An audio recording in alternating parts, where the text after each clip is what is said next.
नमस्कार, स्वागत है आपका। आपके साथ में अमित गर्ग शुक्ला। कानपुर विकास प्राधिकरण यानी कि केडीए की बेशकीमती संपत्तियों में फर्जीवाड़ा थमने का नाम नहीं ले रहा है। अब रतनपुर एक्सटेंशन में फर्जी महिला को असली आवंटी बनाकर एक भूखंड की रजिस्ट्री कराने की कोशिश का खुलासा हुआ है। मामला सामने आते ही रजिस्ट्री रोक दी गई और फर्जी आवंटी बनी महिला को 2 गवाह और केडीए के 3 कर्मचारियों समेत 6 लोगों के खिलाफ एफआईआर दर्ज कराई गई। लेकिन इस पूरे मामले में सबसे बड़ा सवाल सिर्फ इतना नहीं है कि फर्जी महिला कौन थी। सवाल यह है कि उसे केडीए के भूखंड की जानकारी कैसे मिली, क्योंकि केडीए में यह पहला मामला नहीं है। इससे पहले भी फर्जी दस्तावेज, फर्जी आवंटन पत्र, बदली हुई तस्वीर, मृत व्यक्ति को जिंदा दिखाकर जाली डीड और फर्जी स्टैंप पेपर के जरिए संपत्ति हड़पने के मामले सामने आते रहे हैं। तो क्या रतनपुर एक्सटेंशन का मामला एक बड़े पैटर्न की सिर्फ एक कड़ी है? कानपुर से देखिए हमारी खास पड़ताल।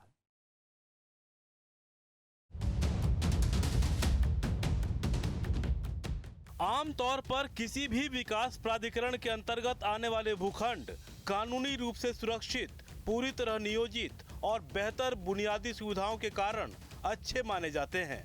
इन भूखंडों के कागजात स्पष्ट होते हैं, इनमें धोखाधड़ी या अवैध कब्जे का जोखिम नहीं होता है। यहाँ तक कि इन भूखंडों पर बैंक भी बिना किसी परेशानी के तुरंत होम लोन भी पास कर देते हैं। यही वजह है कि प्लॉट या प्रॉपर्टी खरीदने में लोग ऐसे भूखंडों को ज्यादा प्राथमिकता देते हैं। लेकिन सिस्टम में बैठे भ्रष्ट तंत्र की वजह से अब इन भूखंडों की विश्वसनीयता भी सवालों में आ गई है। कानपुर विकास प्राधिकरण में ऐसा ही मामला सामने आया है, जहां फर्जी महिला को असली आवंटी बनाकर भूखंड की रजिस्ट्री कराने की कोशिश का खुलासा हुआ है। हालांकि शक होने पर रजिस्ट्री रोक दी गई, लेकिन जिस तरह से कागजात और जानकारियां सामने आई, उससे केडीए की भूमिका भी सवालों में आ गई। न्यूज स्टेट इन्वेस्टिगेशन में बड़ा खुलासा, केडीए की जमीन पर फर्जीवाड़े का खेल, मिली भगत से साजिश, फर्जी रजिस्ट्री की कोशिश, फर्जी आवंटी दावेदार, केडीए की निगरानी पर सवाल, 6 के खिलाफ एफआईआर, शिकंजे में आएंगे गुनहगार। कानपुर विकास प्राधिकरण में फर्जी तरीके से रजिस्ट्री कराए जाने का एक और मामला सामने आया है। प्रक्रिया लगभग पूरी हो गई थी, लेकिन दस्तावेजों के सत्यापन और मूल आवंटी के सत्यापन से पहले मामला खुल करके सामने आ गया। इस पूरी प्रक्रिया में सारे दस्तावेज बना लिए गए थे, सारा आवंटन की प्रक्रिया पूरी कर ली गई थी, लेकिन इन वक्त में ये मामला पकड़ में आ गया और इस मामले में एफआईआर दर्ज हुई। इस मामले में आवंटन की चाहत रखने वाली, आवंटन की कोशिश कर रही महिला के साथ 6 लोगों पर एफआईआर दर्ज हुई, जिसमें केडीए के 3 कर्मचारी शामिल हैं। जिससे एक बड़ा सवाल ये उठता है, क्या केडीए में अधिकारियों और कर्मचारियों की मिलीभगत से फर्जी रजिस्ट्री का खेल खेला जा रहा है?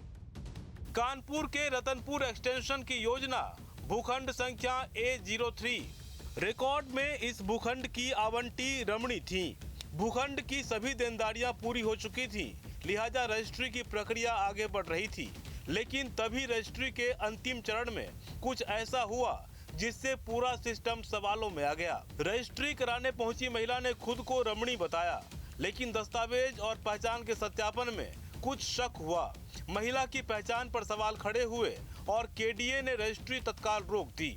यानी जिस जमीन की रजिस्ट्री होने वाली थी, वहां एक ऐसी महिला पहुंची थी जो रिकॉर्ड की असली आवंटी थी ही नहीं। पूरी खबर दिखाएंगे, पहले जान लेते हैं मामला क्या है। केडीए में भूखंड की फर्जी रजिस्ट्री की कोशिश। रतनपुर एक्सटेंशन में A03 भूखंड का मामला। रमणी के नाम आवंटित भूखंड पर फर्जी महिला पहुंची, फर्जी दस्तावेजों से खुद को असली आवंटी बताया। 2 गवाहों के साथ रजिस्ट्री कराने पहुंची थी महिला। जांच के घेरे में केडीए के 3 कर्मचारियों की भूमिका, 6 आरोपियों के खिलाफ एफआईआर, विभागीय जांच भी जारी। बीते सालों में इस तरीके के कई मामले सामने आए, जहां पर फर्जी दस्तावेजों से न केवल रजिस्ट्रियां हुई, लेकिन लोगों को फर्जी आवंटन पत्र भी दे दिए गए।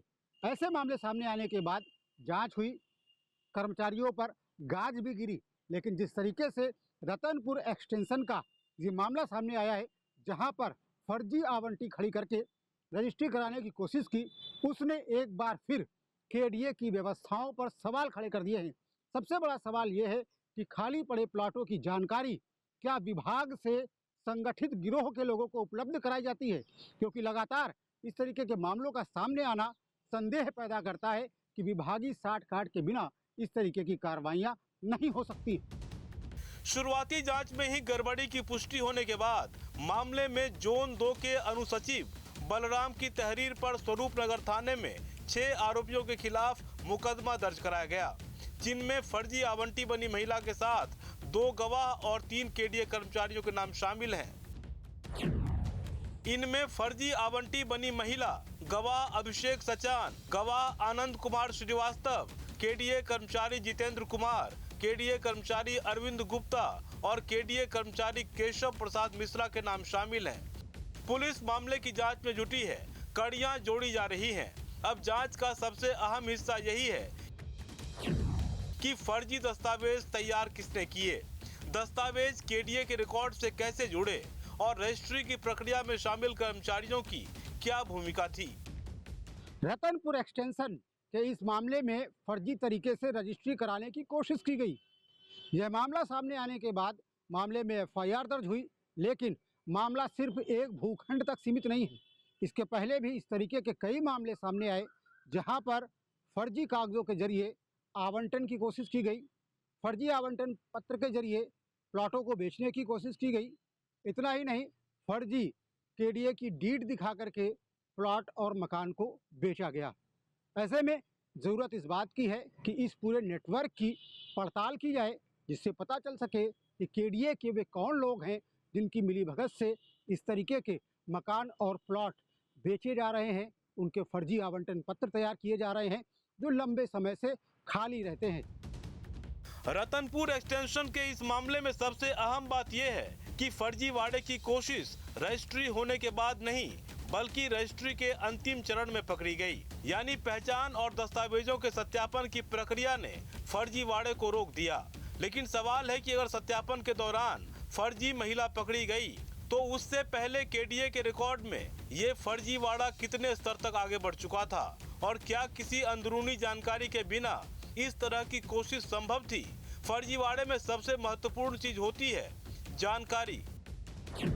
किसका भूखंड है, किसके नाम आवंटित है, देनदारियां पूरी हुई या नहीं हुई, रजिस्ट्री कब होनी है, कौन कौन से कागज चाहिए और सबसे अहम असली आवंटी की पहचान क्या है। रतनपुर मामले में जांच अब इन्हीं सवालों के आसपास घूम रही है, क्योंकि किसी फर्जी व्यक्ति को असली आवंटी बनाकर रजिस्ट्री कराने के लिए सिर्फ जाली कागज काफी नहीं होते, जरूरत होती है रिकॉर्ड की जानकारी की। सवाल है कि फर्जी आवंटी को जानकारी किसने दी, दस्तावेज कहां से आए, केडीए रिकॉर्ड में एंट्री किसने देखी, रजिस्ट्री प्रक्रिया में किस किस की भूमिका थी, क्या कोई अंदरूनी मदद मिली। रतनपुर एक्सटेंशन की कहानी यही खत्म नहीं होती, क्योंकि केडीए की पुरानी योजनाओं में भी फर्जीवाड़े से जुड़े मामले सामने आते रहे हैं। साल 2008 से ही फर्जी रजिस्ट्री से जुड़े मामले की बात सामने आती रही है। जोन 2 में फर्जी दस्तावेज और फर्जी आवंटी, महिला आवंटी की फोटो बदलने का मामला, मृत व्यक्ति को जिंदा दिखाकर रजिस्ट्री की कोशिश, सुजातागंज में 2 भूखंडों की रजिस्ट्री में अनियमितता, कर्मचारी एजाज अंसारी को बर्खास्त किया गया। इंदिरा नगर में फर्जी रजिस्ट्री का मामला, केडीए कर्मचारी प्रदीप को निलंबित किया गया। कल्याणपुर में फर्जी केडीए आवंटन पत्र, जाली स्टाम्प पेपर से करीब 18 लाख रुपए की ठगी। पनकी में फर्जी डीड के जरिए केडीए मकान बेचने का मामला, करीब 44 लाख रुपए का सौदा, दाखिल खारिज में फर्जी दस्तावेज पकड़े गए। सुजातागंज में 2 भूखंडों की रजिस्ट्री में अनियमितता सामने आई। इसके बाद कर्मचारी एजाज अंसारी को कार्यमुक्त किया गया। इंदिरा नगर में फर्जी रजिस्ट्री के मामले में कर्मचारी प्रदीप के खिलाफ निलंबन की कार्रवाई हुई। एक अन्य मामले में सचिव स्तर के अधिकारी पर भी निलंबन की कार्रवाई हुई। यानी अलग अलग मामलों में कार्रवाई भी हुई, लेकिन सवाल है कि क्या कार्रवाई के बाद सिस्टम की खामियां खत्म हुई, क्योंकि अगर खामियां खत्म हुई होती तो रतनपुर में फर्जी आवंटी बनकर रजिस्ट्री की कोशिश का मामला सामने नहीं आता। ऐसे मकान इस सिंडिकेट की निगाह पर रहते हैं जिनका आवंटन कई सालों पहले हुआ हो, लेकिन उस पर कोई काबिज ना हो। सवाल ये उठता है कि केडीए से कौन ये जानकारी संगठित गिरोह के लोगों तक पहुंचाता है, ऐसे लोग जो आवंटन कराने पहुंचते हैं उन तक पहुंचाता है, और किस तरीके से कागज बनाए जाते हैं, ये पूरा सिंडिकेट किस तरीके से काम करता है, इस सिंडिकेट को तोड़े जाने की जरूरत है। हालांकि कहा यह जा रहा है कि अब जांच केवल एक मामले की नहीं होगी, बल्कि पुराने अन्य मामलों की भी जांच होगी, जिससे यह पता लगाया जा सके कि केडीए में आखिर चल क्या रहा है।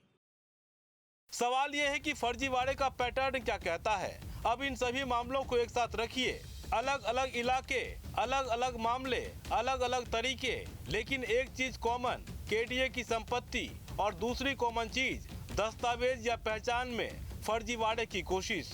यहीं से सबसे बड़ा सवाल खड़ा होता है कि क्या ये सिर्फ अलग अलग लोगों की कोशिशें हैं, या केडीए की संपत्तियों की जानकारी और रिकॉर्ड तक पहुंच बनाने वाला कोई संगठित नेटवर्क भी सक्रिय हो सकता है।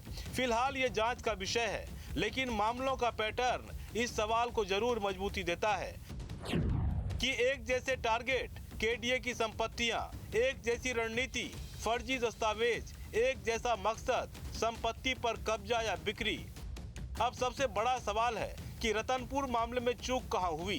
फर्जी रजिस्ट्री रोकने का सबसे बड़ा हथियार है वेरिफिकेशन, असली आवंटी की पहचान, मूल दस्तावेज, केडीए का रिकॉर्ड, फोटो, हस्ताक्षर, आवंटन पत्र, देनदारियों की स्थिति और रजिस्ट्री के समय सामने मौजूद व्यक्ति। इन सब का मिलान होना जरूरी है, क्योंकि एक स्तर पर भी चूक हुई तो फर्जी व्यक्ति असली बन सकता है और असली संपत्ति फर्जी कागजों के सहारे किसी और के नाम जा सकती है। रतनपुर मामले में यही प्रक्रिया आखिरी समय में सवालों के घेरे में आई, लेकिन जांच से अब यह पता चलेगा कि फर्जीवाड़े की तैयारी कहां से शुरू हुई थी। यही वजह है कि रतनपुर का मामला सामने आने के बाद केडीए ने रजिस्ट्री पर रोक लगा दी है। विभागीय जांच शुरू की गई और सभी विक्रय प्रभारियों को निर्देश दिए गए हैं कि आवंटी की जानकारी और पहचान का पूरी सत्यापन कराने के बाद ही रजिस्ट्री की प्रक्रिया आगे बढ़ाई जाए। देखिए, पूर्व में कुछ प्रकरणों में इस प्रकार की शिकायत भी प्राप्त हुई थी जो है कि 4-5 वर्ष पूर्व कुछ भूखंडों के संबंध में जो है फर्जी रजिस्ट्री की गई थी। उसकी जो है प्राधिकरण स्तर पे भी जांच कराई गई है जो है, और जांच में जो तथ्य निकल के सामने आए हैं उनके क्रम में नियमानुसार वैधानिक कार्रवाई इसमें की गई है।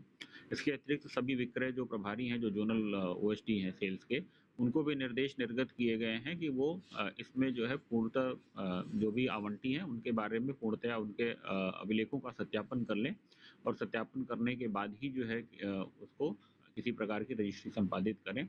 वर्तमान में भी सभी विक्रय प्रभारियों को निर्देशित कर दिया गया है, और जिन प्रकरणों में भी किसी भी प्रकार की अनियमितता पाई जा रही है उसमें वैधानिक कार्रवाई सुनिश्चित की जा रही है। केडीए के सचिव के मुताबिक रतनपुर का मामला पुराना है। विभागीय जांच के बाद मामले में अब एफआईआर दर्ज कराई गई है। हाल ही में भी कुछ मामले सामने आए जिनमें एफआईआर दर्ज कराई गई।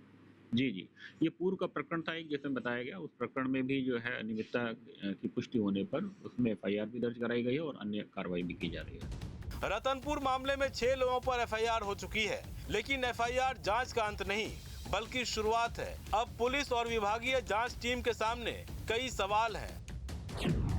आखिर वो फर्जी महिला कौन थी? उसे रमणी की जानकारी कैसे मिली? दस्तावेज किसने तैयार किए? गवाहों की भूमिका क्या थी? केडीए के 3 कर्मचारियों की भूमिका क्या रही? क्या सिर्फ रतनपुर का मामला था या इससे पहले भी ऐसी कोशिशें हुई? क्या पुराने मामलों की कड़ियां आपस में जुड़ती हैं? और सबसे बड़ा सवाल, क्या केडीए की संपत्तियों को निशाने बनाने वाला कोई बड़ा नेटवर्क सक्रिय है? इन सवालों के जवाब जांच के आगे बढ़ने के साथ सामने आएंगे। रतनपुर एक्सटेंशन की इस योजना में फर्जीवाड़े का मामला सामने आने के बाद मामले में एफआईआर दर्ज करा दी गई, जिसमें केडीए के 3 कर्मचारी शामिल हैं। इन तीनों कर्मचारियों की भूमिका की जांच की जा रही है। यह देखने की कोशिश की जा रही है कि इन्होंने इससे पहले क्या किसी फर्जीवाड़े को अंजाम दिया है। साथ ही साथ केडीए के अधिकारियों का कहना यह है कि सभी जो अधिकारी हैं उन्हें ताकीद कर दिया गया है कि किसी भी मामले में अगर प्लॉट की बिक्री की जाती है, आवंटन किया जाता है, तो वे मूल दस्तावेजों को जांचने के साथ साथ आवंटी की भी पूरी तरीके से जांच कर लें। इस मामले में किसी भी तरह की कोई लापरवाही बर्दाश्त नहीं की जाएगी।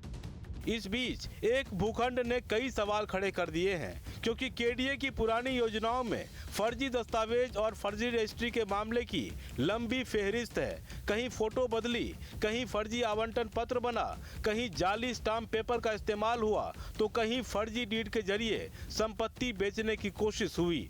अब जरूरत सिर्फ एक मामले की जांच की नहीं, बल्कि ये पता लगाने की भी है कि क्या इस मामले के पीछे कोई साझा पैटर्न है। क्या केडीए के रिकॉर्ड सुरक्षित हैं? क्या अंदर का कोई व्यक्ति जालसाजों को जानकारी दे रहा है? और सबसे अहम, क्या रतनपुर की एफआईआर के बाद केडीए के पुराने मामलों की भी फाइलें दोबारा खुलेंगी? क्योंकि बेशकीमती संपत्तियों की सुरक्षा सिर्फ ताले और फाइलों से नहीं होती। सुरक्षा होती है पारदर्शी रिकॉर्ड से, मजबूत वेरिफिकेशन से और जिम्मेदारी तय करने से। रतनपुर में फर्जीवाड़ा समय रहते पकड़ा गया। अब देखना होगा कि जांच सिर्फ 6 नामों तक सीमित रहती है या केडीए की जमीन के इस कथित फर्जीवाड़े के पीछे छुपे पूरे नेटवर्क तक पहुंचती है। जिस तरीके से पहले फर्जीवाड़े के मामले सामने आते रहे और कार्रवाई के नाम पर इतिश्री खानापूर्ति की जाती रही, खानापूर्ति करके इतिश्री कर ली जाती रही, ऐसे में देखना ये होगा इस मामले के सामने आने के बाद जब चर्चाएं बहुत जोर पर हैं, केडीए के भ्रष्टाचार की चर्चा हो रही है, ऐसे में आगे कार्रवाई किस तरह से बढ़ती है। वीडियो जर्नलिस्ट आसिफ खान, शांति तिवारी, न्यूज़ स्टेट कानपुर।